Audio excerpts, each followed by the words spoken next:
Muy bien, muchas gracias y vamos a comenzar entonces con el desarrollo de la jornada. Para ello invitamos en primer lugar a quien será la moderadora del primero de los paneles, Victoria Brusa, que es directora de prensa de la Jefatura de Gabinete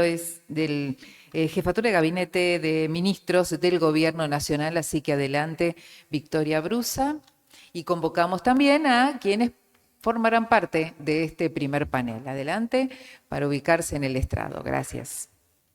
Bueno, buenos días a todos. Muchas gracias por participar de estas jornadas de comunicación digital. Un especial agradecimiento a Enter y en especial a Malena Dip, una de sus socias fundadoras, mi coequiper en la jefatura de gabinete, por invitarme a ser parte de esta jornada, a la nueva Escuela de Diseño y Comunicación y, por supuesto, a la legislatura de la Ciudad de Buenos Aires por hacer esto posible. Comenzamos con el primer panel de esta jornada, los desafíos de la democracia en la era digital. Vamos a hablar sobre cómo la tecnología transforma la forma en que participamos en política y los desafíos que esto plantea para la democracia moderna. ¿Cuáles son los principales retos y oportunidades en esta nueva era de democracia y de política digital? Presento entonces al primero de los exponentes de este panel, Juani Belvis, es presidente de Beta Lab, docente en la Universidad de Buenos Aires y en la Universidad Austral, consultor en innovación pública y en ciencia de datos, tiene más de 15 años de experiencia en campañas electorales, comunicación digital y microsegmentación basada en datos. Es además socio pleno de la Asociación Argentina de Consultores Políticos.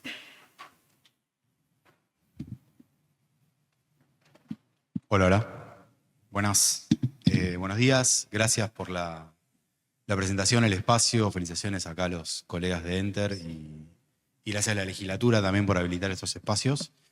Yo voy a aprovechar un poco ser el primero del día y de sentar algunas bases, me parece, de cosas que me parecen que hay que definir un poco para correr un poco el humo, ¿no?, que hay muchas veces en estas conversaciones sobre lo que implica la tecnología en términos de cómo afecta o no a las cuestiones públicas, y centrarme un poco en la idea de tratar de explicar o de acercarnos un poco a qué es realmente la inteligencia artificial y por qué nos puede o no, si se quiere, preocupar en términos de los principios democráticos y republicanos.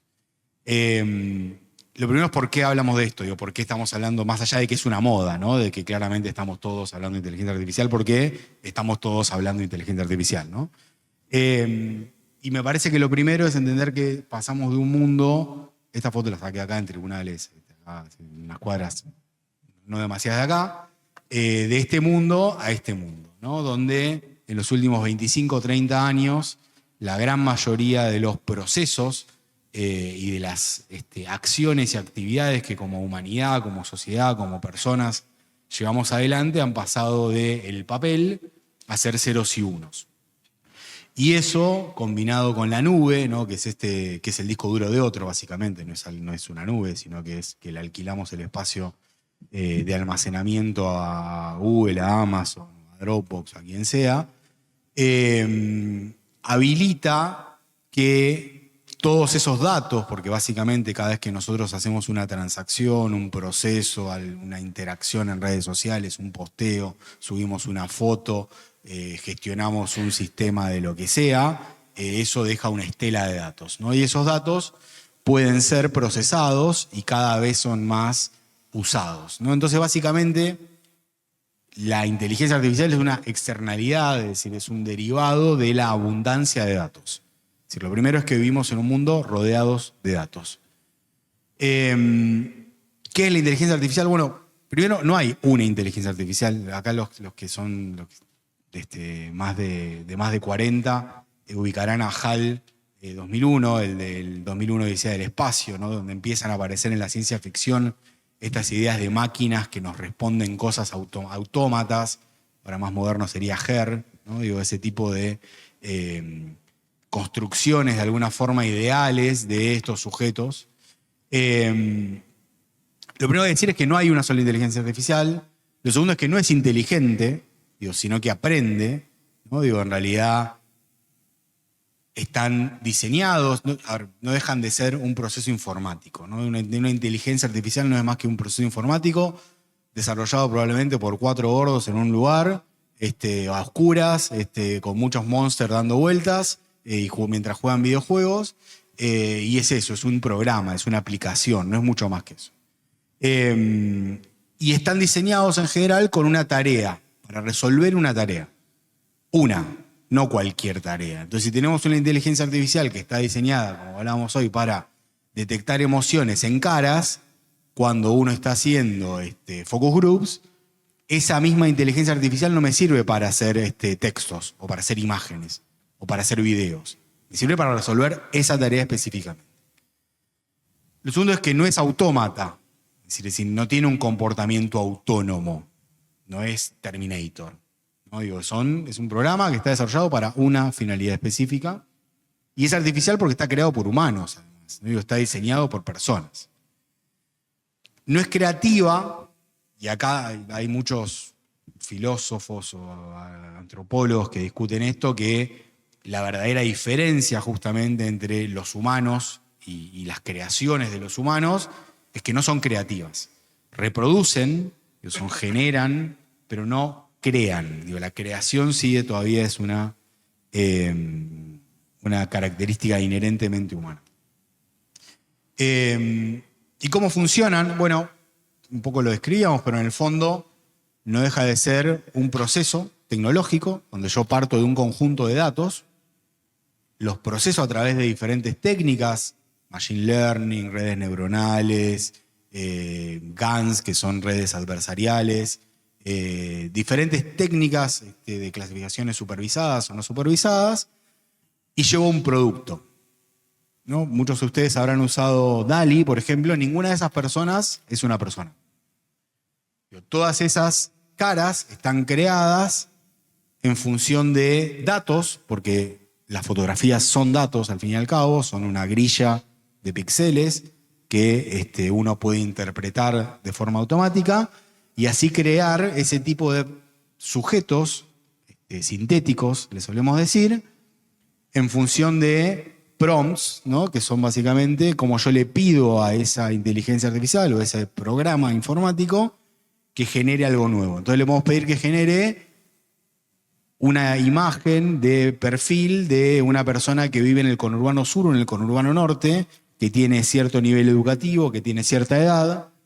Hay algo que acá me parece que es tremendo y es cómo hay ciertas imágenes que tienen un tono cálido y otras que tienen un tono frío, ¿no? Y eso se correlaciona con el pedido que yo le hice a la inteligencia artificial sobre el nivel educativo que tenía.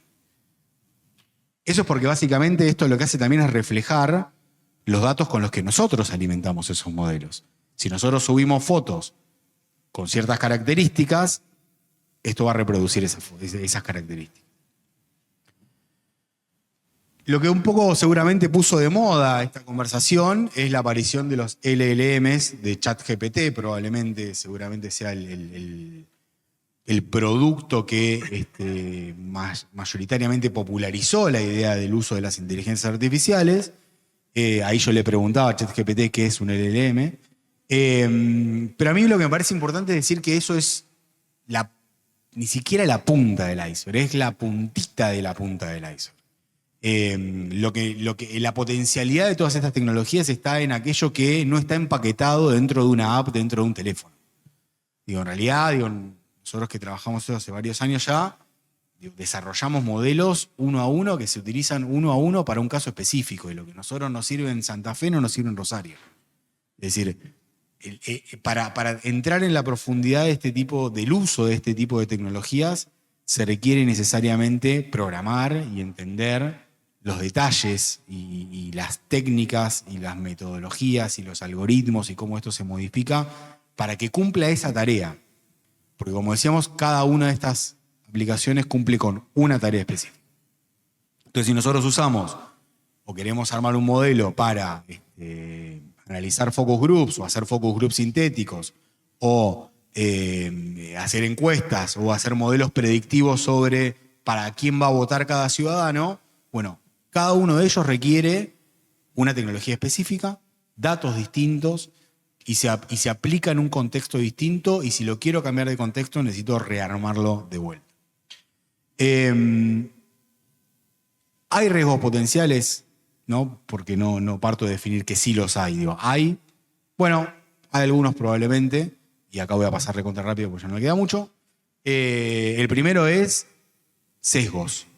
Básicamente porque los datos tienen sesgos, porque nosotros como personas tenemos sesgos. Entonces, si yo uso un modelo para trabajar sobre, por ejemplo, asignación de cargos y de sueldos en recursos humanos, y lo más probable es que le paguen menos a las mujeres, no porque sea malo el algoritmo, sino que porque tristemente los datos demuestran de que eso es así. Entonces, esto va a reproducir esos datos. Robo de datos. Bueno, acá hay varias discusiones que tienen que ver sobre cómo hoy hay datos que están dando vueltas por ahí, que eso probablemente no esté bien. Esto usa esos datos más que robarlos. Hay toda una discusión sobre la transparencia algorítmica, que es algo sobre lo que se pretende regular en algunos lugares. Me parece que es una discusión más compleja, pero que habla de que en muchos casos estos son cajas negras y que no es fácil de reproducir, por ejemplo, cuando se usa en lo público, ¿no? Si nosotros usamos un algoritmo para asignar subsidios, por ejemplo, cosas que están sucediendo, después es muy difícil poder explicarlo de una forma que pueda ser traducida en una regulación específica. La discusión que tuvimos en la Secretaría de Energía hace muy poquito. Desplazamiento laboral, sí, pero al igual que cualquier tecnología, digo, no, ni más ni menos que cualquier otra tecnología. Cuando apareció la imprenta también hubo desplazamiento laboral. Cuando aparecieron las cámaras en los peajes hubo desplazamiento laboral. Digo, desplazamiento laboral hay siempre que aparecen nuevas tecnologías. Errores de cálculo, digo, esto sí también es real, sucede. De hecho, si uno corre el mismo modelo 100 veces, aun cuando ya lo tiene estabilizado, te va a dar 100 resultados distintos. El problema es hasta dónde uno puede aceptar ese margen de error para tomar la decisión que tiene que tomar. También por eso a nosotros los de ciencias sociales nos sirve mucho más que a uno de ciencias exactas, porque si el modelo a mí me da un 80% de fiabilidad y yo le erro en 1 de cada 5 votantes, no me preocupa tanto que como si tuviera que hacer eso para calcular la trayectoria del vuelo de un misil, ¿no? Eficiencia energética, esta también es una discusión que me parece que es recontraválida y hay que dar, porque usar estos modelos y hacerlos a gran escala requieren un uso y un consumo energético efectivamente voluminoso. Todo lo que tiene que ver con los deepfakes y la desinformación es una discusión que no viene de acá, que los que trabajamos en estos temas sabemos que desde los sofistas para acá siempre hubo voluntad e interés de modificar la conversación pública. Sí, lo que da esto es mayor escala y mayor reproducibilidad y mayor facilidad para desarrollar estos fenómenos. Propiedad intelectual, yo creo que una de las verdaderas industrias que va a poder dar la batalla sobre frenar de alguna forma la inteligencia artificial es Hollywood, básicamente, porque es una de las que tiene los bolsillos suficientes como para pagar abogados para competir contra sus vecinos del Silicon Valley. Pero hay toda una discusión sobre hasta dónde uno debería tener derechos, como por ejemplo las personas que alimentaron esas fotos que yo mostré recién, que no eran fotos de personas. Ahí hay derechos de imagen que fueron vulnerados sin lugar a dudas. Y hay otra discusión que sí me parece que no es real y que hay que darla probablemente en otros entornos, que es el uso de armas autónomas que puedan efectivamente tomar decisiones de forma autónoma. Por último, y para cerrar, muchas veces la política se ampara en el paraguas de la intuición para tomar decisiones, y me parece que algo que está claro hoy es que hay suficiente cantidad de datos, suficiente cantidad de metodologías y técnicas como para que esas decisiones sean cada vez más basadas en datos. Eso es todo por mi parte. Gracias.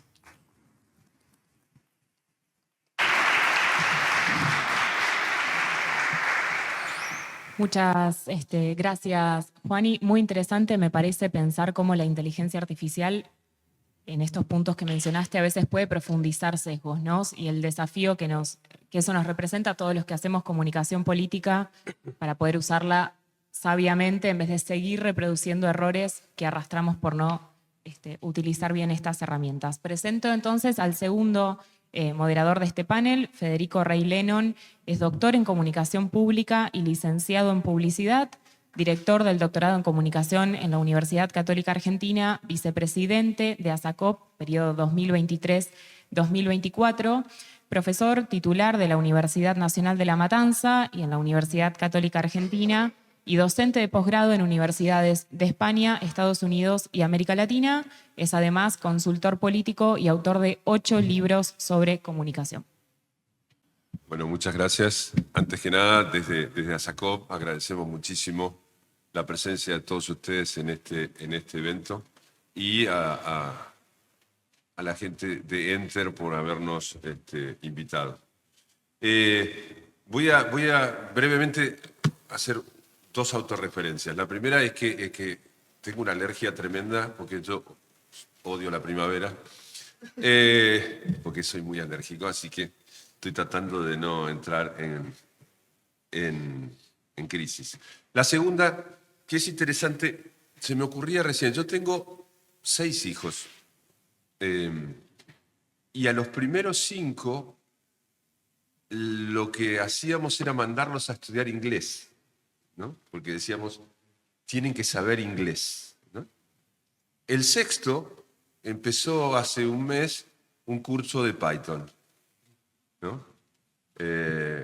Y me parece que es un cambio de época importante entre uno que tiene 33 y uno que tiene 11. O sea, ¿cómo cambió tan rápido que priorizamos otra cosa, ¿no? Entonces me parece que eso habla de por qué la legislatura, Enter y nosotros de ASACOP promocionamos este tipo de debates porque, como decía Juani, además de ser una moda, es una necesidad, se nos impone. Yo preparé un texto y ayer se lo pasé al chat, ¿no? Y le pregunté cuánto iba a tardar en decirlo y me dijo 35 minutos, ¿no? Entonces, ¿qué hice? Le pedí al chat que lo redujera a 10, ¿no? Así que voy a leer la reducción del chat. O sea, que si hay algún error, en un margen de errores, como decías vos, disculpen, no es culpa mía, es del chat. Entonces, lo primero es, fíjense qué interesante, el famoso filósofo de moda hoy, cuando nosotros estudiábamos, el filósofo de moda era Foucault, hoy es Byung-Chul Han. Entonces, la ventaja es que como tiene muchos libritos y pesan poco, podés pasar por intelectual con poco peso. Los libros de Foucault pesaban más. Entonces decíamos, describió la infocracia, ¿no? Fíjense, como la digitalización que transforma nuestra percepción y convivencia, sumergiéndonos en un tsunami de información que desata fuerzas destructivas, ¿no? Y esto lo escribió, o sea, la publicación en castellano es del 2022, ¿no? Aunque estos términos hoy nos parecen, todavía suenan actuales, claro, la digitalización avanzó desde el 22 para acá mucho más rápido que las palabras de Han, ¿no? Y hoy claramente empiezan a marcar profundamente la democracia. Entonces, hoy estamos inmersos en esta infocracia que describía el filósofo coreano, en la que convivimos con, y me encantan las enumeraciones caóticas, con fake news, infowars, memes, bots, trolls, big data, microtargeting, que son todos términos que hoy la mayoría de las personas saben de qué estamos hablando. Ya dejaron de ser términos para unos pocos expertos en tecnología. Y hoy voy a adoptar en este tiempo que me toca una posición más de agorero, como se decía en la antigua Grecia, ¿no? Pero espero no compartir la suerte de Casandra, que era la gran agorera, ¿no? Porque saben que tenía el don de la profecía, pero nadie le creía, ¿no? Ese es el problema de Casandra. Entonces trataremos de no pasar como Casandra, ¿no? Entonces tomé 2 filósofos desde un punto de vista de formación totalmente diversos, ¿no? Uno es Byung-Chul Han, con una formación que podríamos decir que es como un post-frankfurtiano en algún punto, y el otro es Tolentino de Mendoza, que seguramente la mayoría de ustedes no sabrán quién es, pero es uno de los filósofos teólogos más importantes hoy que tiene la Iglesia Católica, un portugués. Entonces, es interesante ver cómo los dos provienen de ámbitos diferentes, de un pensamiento totalmente divergente, pero sin embargo, cuando hablan de las nuevas tecnologías y de la realidad actual, convergen en algunos puntos interesantes, ¿no? Tolentino de Mendoza se refiere mucho a algunas, o toma muchas citas del Papa Francisco, entre ellas la que dice que estamos viviendo no un simple tiempo de cambio, sino un cambio de época, ¿no? Nos hallamos en un momento en que el pasado no termina de pasar y el futuro no termina de llegar. Entonces, eso también implica para la política y para el espacio público un tiempo muy complejo. Hay cosas que parecen del siglo XX, como la guerra en Medio Oriente o la invasión de Rusia en Ucrania, y hay cuestiones que son absolutamente del siglo XXI, como lo que estamos hablando hoy, la comunicación digital, la inteligencia artificial, ¿no? Y nos enfrentamos no solamente a una crisis económica y financiera en el mundo, sino a un cambio profundo en la forma en que vivimos, ¿no? Tolentino de Mendoza destaca que el impacto de la digitalización, las tecnologías y el choque de paradigmas afecta la existencia humana, llevándonos a una vida en algún punto desmaterializada, ¿no? Me parece interesante esa idea de desmaterialización. Muchas de las cosas que estamos hablando en realidad no son materiales.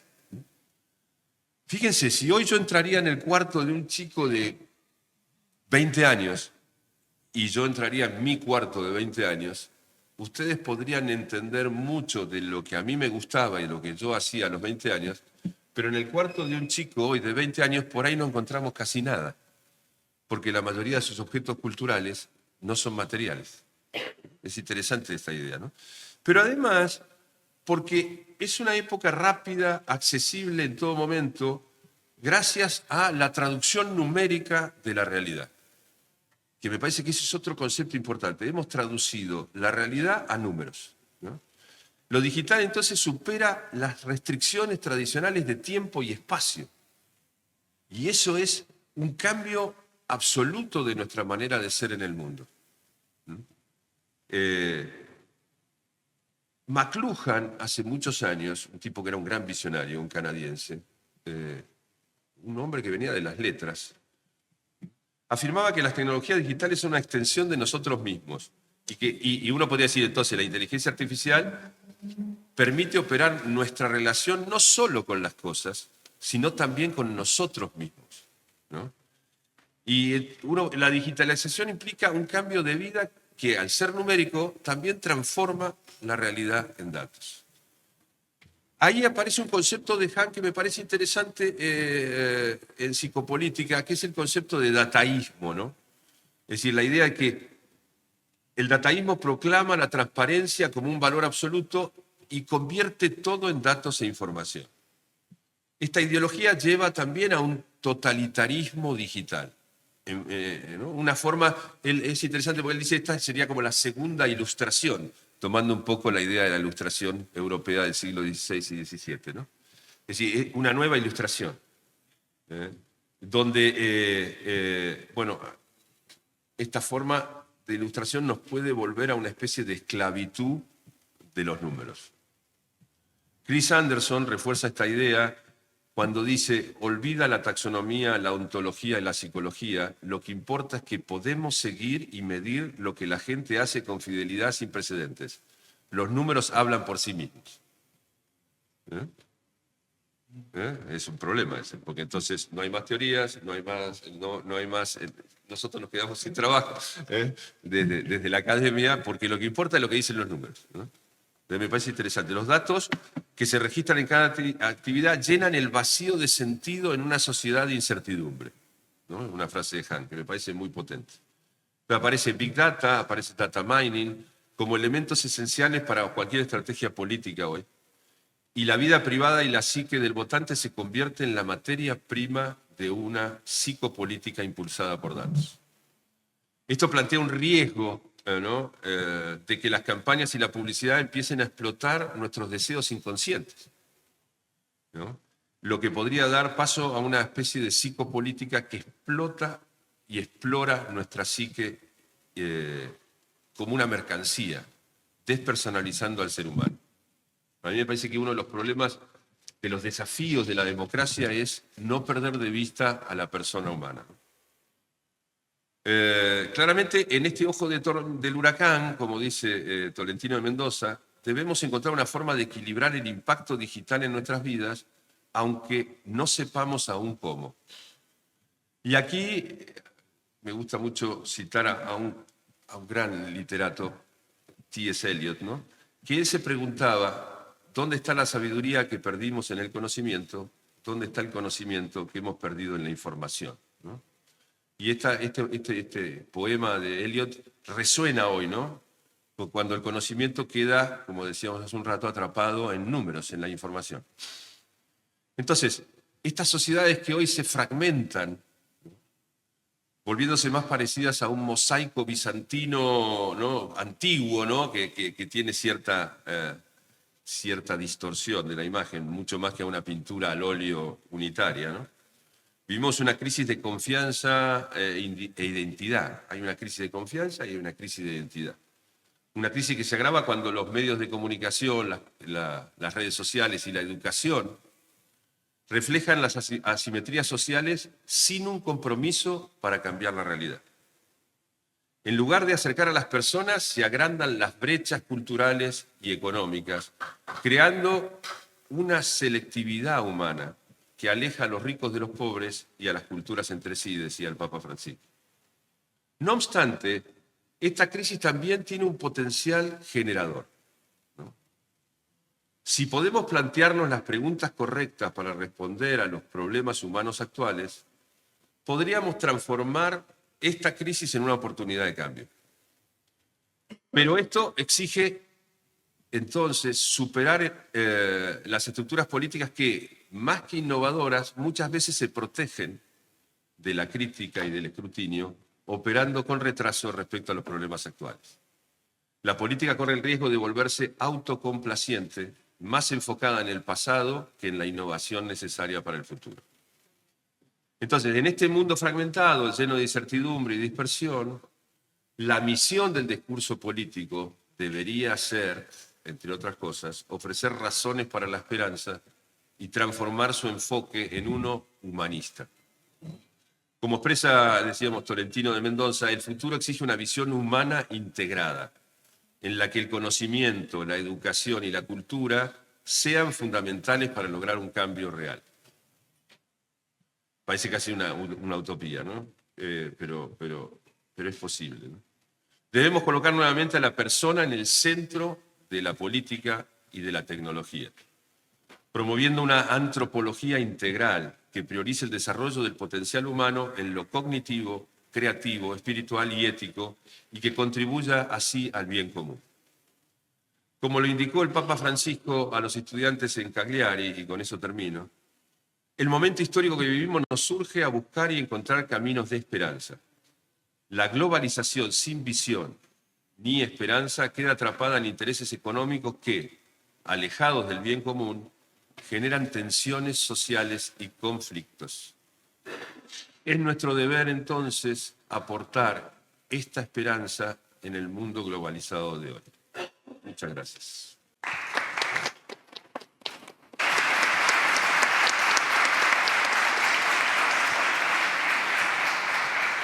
Muchas gracias, Federico. Muy interesante esto que planteas tenemos sobreabundancia de información, sobreabundancia de datos, quizás herramientas que nos permiten ser más precisos que nunca y aún así una profunda crisis de desconfianza, de deslegitimización de la democracia.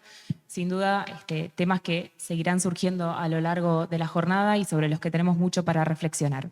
Presento a la tercera participante de este panel, Gabriela Lichowski, es licenciada en Comunicación Publicitaria e Institucional de la Universidad Católica Argentina, magíster en Cine Documental. Actualmente es rectora de la nueva Escuela de Diseño y Comunicación y socia fundadora de la agencia digital Brutal Creativos. Hola, ¿se me escucha bien? Más cerca. A ver. Hola, capaz tengo que agarrar. porque yo hablo bajo. Entonces, si se me escucha bien ahí, perfecto. Bueno, muchas gracias por la presentación. Y me gusta que creo que tu tema, Federico, que fue mi profesor, sí, en la UCA, me da un poco pie para donde quería llevar la conversación hoy. Porque me preguntaba, ¿no? Desde mi lugar, qué podía aportar. Y bueno, el título que lo puse aconsejado por una inteligencia artificial fue La educación como herramienta para la participación y la resiliencia digital. Pensando esto, en los desafíos de la democracia, pero también pensando en mi rol, que hoy tengo que conducir una institución que hace 2 años ya estoy en la rectoría y que tenía la necesidad imperiosa de actualizarse y de repensar muchas cosas. Y el equipo directivo que desde ese momento conformamos, como empezamos a transitar ese recorrido. Y un poco eso es lo que voy a comentarles hoy. Yo tengo que pasar esto acá. Ahí va. Bueno, esto es solamente retomando lo que comentaban los compañeros.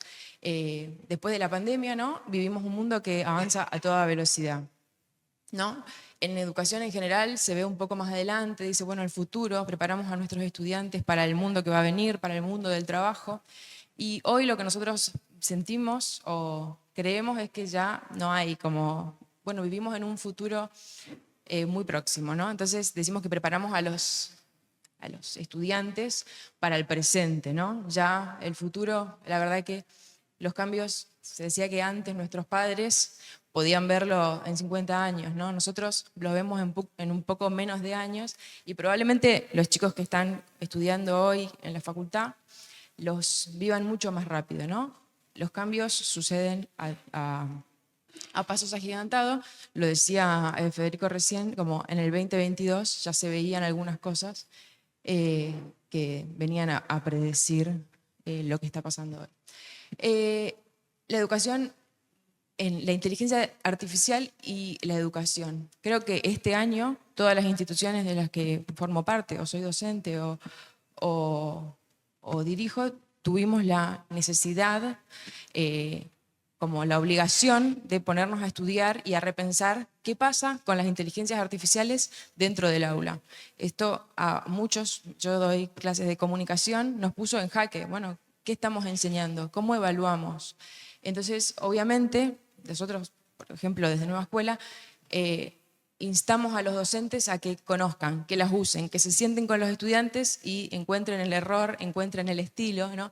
Como ya no desde una mirada temerosa, como por ahí planteaban, sino como, bueno, necesitamos conocer esto, úsenlo, o encuentren el error, encuentren cuál es, cómo es, para qué sirve y qué cosas. Obviamente esto nos puso enfrente el desafío de cambiar muchas consignas, cambiar muchas cosas que pedíamos a los estudiantes, porque obviamente con la inteligencia artificial los desafíos son otros. Y ayer pensaba en la presentación y me acordaba que en muchos de los papers que había leído en ese momento sobre inteligencia artificial y educación, había una pregunta que a mí un poco me daba gracia, que tenía que ver con que algunos teóricos se preguntaban qué es lo humano, ¿no? ¿Qué es lo que hay que enseñar? Como que ya hay algunas actividades, que es un poco, por eso digo que me das pie, porque la pregunta era, bueno, hay algo que no va a poder reemplazar la tecnología y que tiene que ver con lo humano. ¿Qué es eso? Bueno, era una pregunta abierta que me parecía como un poco hilarante, pero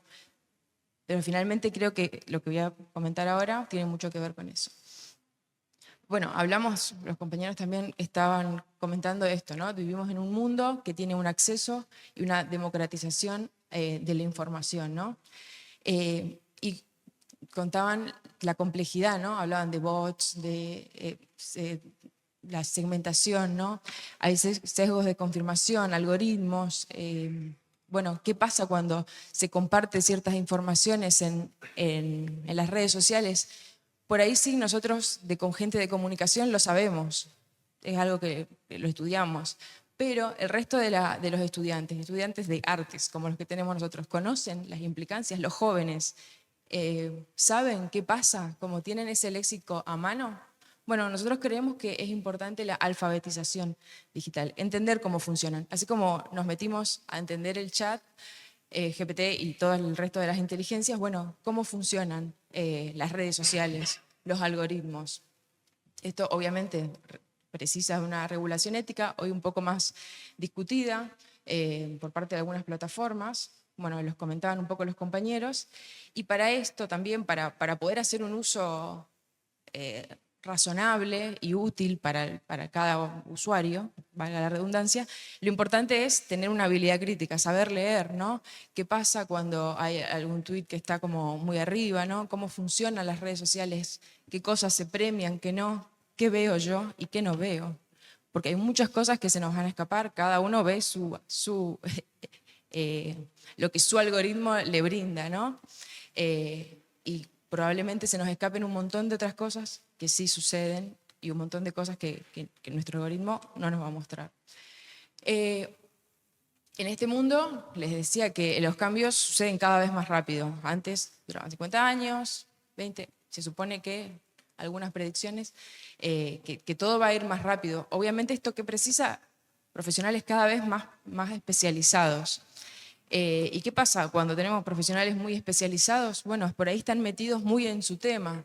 Nosotros también creemos que lo importante es poder preparar profesionales que puedan tener habilidades blandas, que puedan discutir, que puedan vincularse con otras áreas. Este año en la escuela armamos varias maratones donde los obligamos a los alumnos, los instamos, son actividades obligatorias, a tener algún desafío, trabajar con personas que no conocen, trabajar bajo estrés y brindarnos algún resultado, ¿no? Entonces ellos están obligados a hablar con otros, a llegar a acuerdos con otros, a pequeños consensos, no grandes, ¿no? A estresarse también, y después voy a hablar un poco de la generación de cristal. Entonces también creemos esto, que es importante formar a profesionales que puedan acordar, que puedan vincularse con otras áreas de las que por ahí no conocen nada, conocen poco, y en el mundo profesional van a tener que vincularse. Entonces creemos que hay que redefinir la resiliencia. Creo que el panorama que planteaba Federico recién me da un poco de pie. No sé si la conocen. ¿Alguien la conoce? Sí, bueno, perfecto. Chingo Amiga apareció alguna vez, hace poco, en mi algoritmo de YouTube. Es una youtuber coreana que se va de Corea del Sur por la presión. Un minuto. La presión social de Corea del Sur y se va a vivir a México. Bueno, una historia de superación de una joven coreana. Entonces nosotros creemos que tenemos que redefinir la generación de cristal. Se habla de juventudes que tienen mucha ansiedad, que no pueden estresarse, que están desafiadas en este sentido. Y nosotros creemos que en realidad lo que también viven estas juventudes son desafíos personales que nosotros no vivimos. Nosotros no nacimos con redes sociales, no tuvimos que exponer nuestra vida sin conocer probablemente los riesgos que esto tiene. Entonces creemos que debemos enseñarle a una resiliencia creativa, a poder avanzar en esto. Bueno, creamos un departamento que se llama FAE, Fortalecimiento Académico y Emocional. Hablamos de lo emocional, ¿no? Las redes sociales, la socialización. Hay chicos que aprendieron a hacerse amigos a partir de las redes sociales y no en el mundo real. Creemos que es importante vincularlos, enseñarles a ser amigos en el mundo real. Entonces tenemos un gabinete con una psicóloga que estamos empezando a trabajar en ese sentido. Buscando esto, conocer más a la generación, pero también brindarles herramientas, porque creemos que ¿qué es lo humano? Bueno, son estos desafíos más emocionales, más de superación, que, bueno, los esperan en la puerta del instituto cuando se reciban. Creemos que hay que crear que los institutos, las universidades son un espacio fundamental para el encuentro, y entonces creemos que hay que formarlos en esas capacidades, en esas habilidades blandas. Y bueno, pensar en la resiliencia no solo para soportar, sino para brindarles herramientas para que se puedan adaptar. y ser proactivos, entender que la complejidad es parte de la realidad en la que van a tener que transitar. Y bueno, que la educación y las instituciones educativas son fundamentales para crear, para formar, no para crear, para formar estos ciudadanos que tengan, que sean activos y que sean conscientes de la complejidad del mundo en el que se tienen que desarrollar. Bueno, hasta ahí. Muchas gracias.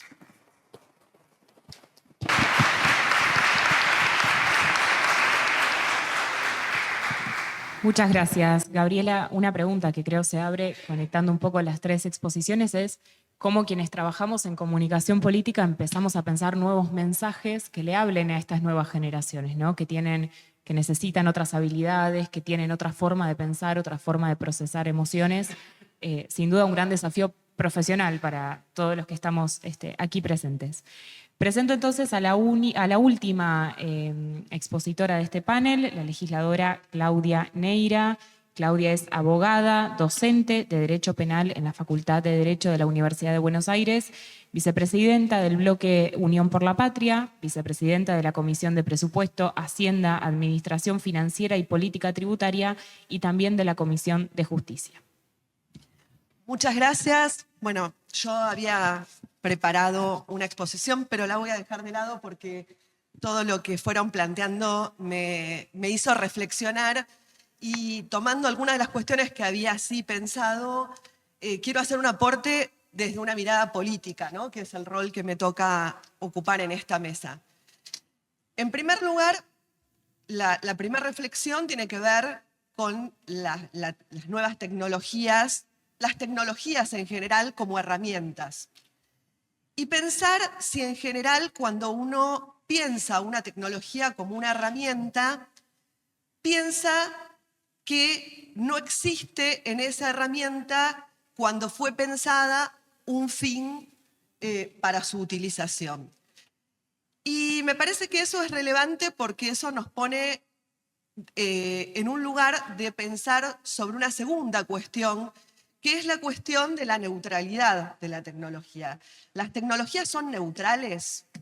Porque hay una tendencia a pensar cuando hablamos de las tecnologías que son neutrales y entonces creo que nos perdemos de tener un análisis acerca de las relaciones políticas, sociales, que en definitiva están detrás de la creación de cualquier tecnología como herramienta, pero que en definitiva, en este caso en particular, en estas nuevas tecnologías, en esta era digital, pensar y hacer que quienes utilizamos estas herramientas podamos tener en claro que no existe neutralidad alguna detrás de cada una de estas herramientas, es lo que me parece que en definitiva nos pone en una situación de poder para poder encarar la utilización con autonomía, con libertad y en definitiva no terminar siendo todo lo contrario de lo que debería ser, que es que en lugar de que nosotros nos valgamos de estas herramientas se valgan de nosotros, ¿no? Y claramente que yo creo que lo primero que tenemos que pensar que en el momento en el cual irrumpe la inteligencia artificial, obviamente nos pone a repensar incluso las tecnologías como lo veníamos pensando, los problemas que veíamos en Internet, incluso el dilema de las fake news y cómo protegernos de las fake news o de la producción o del embate de los bots, de los trolls y todo lo que en política tenemos como problema hace mucho tiempo. Porque me parece que cuando irrumpe la inteligencia artificial, en definitiva, termina de irrumpir algo que ya venía dándose, que es repensar también la comunicación política.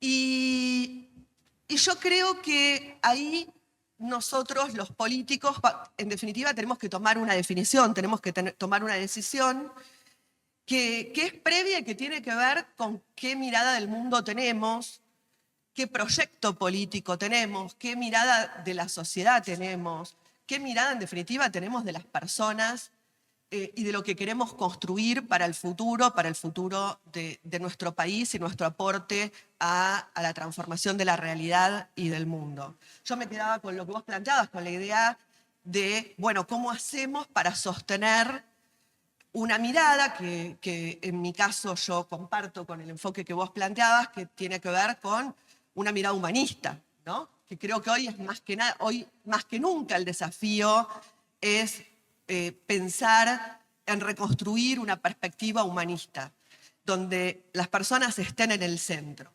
Pero ¿cómo hacemos desde la política, desde la construcción política, voy a tratar de redondear, para no caer en la tentación de la utilización de las herramientas que hoy nos propone las nuevas tecnologías, la era digital y la inteligencia artificial, para lograr objetivos electorales, para lograr resultados electorales, y que esto nos haga perder de vista que, en definitiva, lo que estamos haciendo es reproduciendo la fragmentación, como lo dice Matamoros muy claramente, la fragmentación de una sociedad que, bajo la utilización de la segmentación para poder llegar con pequeños mensajes, con los micromensajes a mayores cantidad de personas y con mayor efectividad, en definitiva lo que terminamos todo el tiempo es reproduciendo mayor segmentación, mayor fragmentación de una sociedad que cada día es menos comunidad y cada día es más, está más apropiada por un individualismo extremo. No estoy en contra de la idea del individuo, pero sí del individuo como singularidad de la persona, como identidad, no como idea de lo que hoy nos proponen como el individuo alejado de la idea de comunidad en el centro de las cosas. Entonces, bueno, yo quiero dejar este aporte. Digo, me parece que el gran desafío que tenemos desde la política es cómo darle un sentido a estas herramientas político que nos permita utilizarlas para poder reconstruir la idea de comunidad, para poder recuperar la singularidad de las personas, para poner en el centro a las personas. Y creo que ahí sí la educación tiene un rol central, que tenemos que rescatar el saber, el conocimiento, porque es lo que va a hacer que los chicos, que las chicas, que los alumnos sean sujetos libres, que puedan apoderarse de las herramientas y no que sean permanentemente bombardeados, utilizados y que en definitiva terminen teniendo una realidad paralela muy distinta de la realidad que viven en sus casas, en su país y en el mundo. Así que perdón por la demora, muchas gracias.